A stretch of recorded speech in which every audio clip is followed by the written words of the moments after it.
En los tres videos anteriores hemos hablado sobre cómo durante los siglos XVIII y XIX van surgiendo diferentes tipos de heterodoxias en el protestantismo, principalmente inglés y estadounidense. Hablamos del anglo-israelismo, hablamos de mormones, adventistas, testigos. Entonces vamos ahora a hablar otra vez de la Alianza Hebreo-Cristiana de Gran Bretaña. Toda esta situación de heterodoxias fue el contexto social, cultural y religioso en el que surgió la Alianza Hebreo-Cristiana de Gran Bretaña. Como puede verse, solo fue una de las tantas manifestaciones que tuvo el anglo-israelismo, donde su única característica especial fue que sus integrantes no tenían que especular sobre el supuesto origen israelita de Inglaterra y sus pobladores, sino que eran judíos conversos o descendientes de judíos conversos al protestantismo. La alianza pronto comenzó a crecer, aunque más por la integración de cristianos con cierto origen judío que por la conversión de judíos.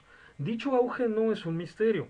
Fue la época en la que se fundaron sociedades anglo-israelitas en toda Inglaterra, en sus colonias y en los Estados Unidos. En otras palabras, fue parte de una moda que trataba de demostrar un vínculo histórico y físico entre Inglaterra y Estados Unidos por extensión con el antiguo Israel. Pero no todo fue feliz. El hecho de que la alianza hebreo-cristiana sí estuviese integrada por personas con vínculos reales con el pueblo judío, pronto generó sospechas respecto a sus objetivos. De ese modo, el entusiasmo de muchos se vio contrastado por la preocupación de otros, que veían en este movimiento el riesgo de que amplios sectores de las iglesias protestantes se corrompieran con tendencias a las que llamaron judaizantes, haciendo eco con ello de las quejas del apóstol Pablo contra los que pretendían imponer el modo judío de vivir en las primeras comunidades cristianas. El mejor ejemplo de esta diatriba está en la epístola a los Gálatas.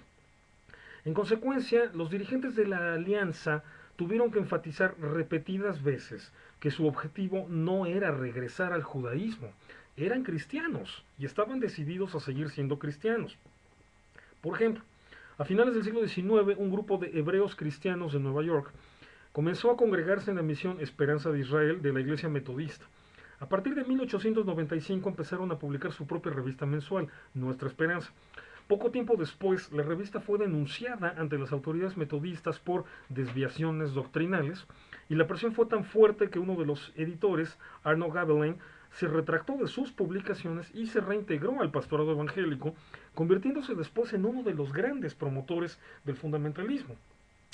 Hasta donde sabemos, Gabelein fue el primero en usar el término judío mesiánico, aunque no con la connotación que luego se desarrolló. Las tensiones no concluyeron allí. En 1915 se fundó la Alianza Hebreo-Cristiana de América e inmediatamente hubo reacciones de desconfianza por parte de las iglesias evangélicas de tendencia fundamentalista. En consecuencia, los líderes de esta nueva alianza tuvieron que dejar en claro que no pretendían constituirse como una denominación cristiana nueva, y menos aún regresar al judaísmo. Por el contrario, se definieron a sí mismos como un brazo misionero del movimiento evangélico, y con ello se referían naturalmente a su objetivo de lograr la conversión de los judíos, cristianos o judíos. Poco a poco empezaron a surgir fuertes tensiones entre las tendencias internas de la alianza. La mayoría eran cristianos fundamentalistas, partidarios del anglo-israelismo y enemigos de la idea de judaizar a la iglesia. Pero también estaban los que querían reconstruir su identidad judía, aunque sin dejar de creer en Yeshua. Tiene lógica. Si hasta el momento el anglo-israelismo no había sido un factor de ruptura dentro del protestantismo, pero tres grandes movimientos ya se habían separado definitivamente por desarrollar ideas heréticas totalmente incompatibles, todo parecía indicar que era el momento de que algo semejante pasaría con los hebreo-cristianos. Y así fue. En 1925 se organizó el primer grupo pretendidamente autónomo, la Alianza Internacional Judeo-Mesiánica. Sus fundadores fueron previamente militantes de las alianzas hebreo-cristianas que habían llegado a la convicción de que tenían que seguir una ruta propia en la que no tuvieran que estar rendiendo cuentas a las iglesias cristianas. Fue a partir de este momento que empezó a usarse el término judío mesiánico para referirse a un judío que reconoce a Yeshua como el Mesías. Y fue también el momento en que empezó a volverse más frecuente la insistencia de que eran verdaderos judíos. Sin embargo, las tensiones no concluyeron. En realidad, solo se complementó el abanico ideológico. Dentro de las iglesias protestantes, los partidarios del anglo-israelismo vinieron a ser los que, sin ningún interés en negociar su identidad cristiana, se consideraban descendientes de los antiguos israelitas. En el otro extremo, los ahora llamados judío-mesiánicos intentaban reconstruir una identidad judía, aunque sin renunciar a su creencia en Yoshua. Y en el plano intermedio, los hebreo-cristianos vinieron a quedar como un ambiguo movimiento que no terminaba por decidir su propia ruta, aunque siempre intentaron desmarcarse del concepto de judío mesiánico por considerar lo contrario a sus convicciones cristianas.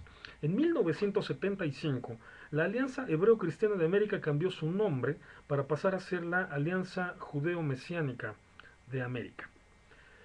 A partir del próximo clip vamos a empezar a ver entonces la historia del judaísmo mesiánico en la segunda mitad del siglo XX.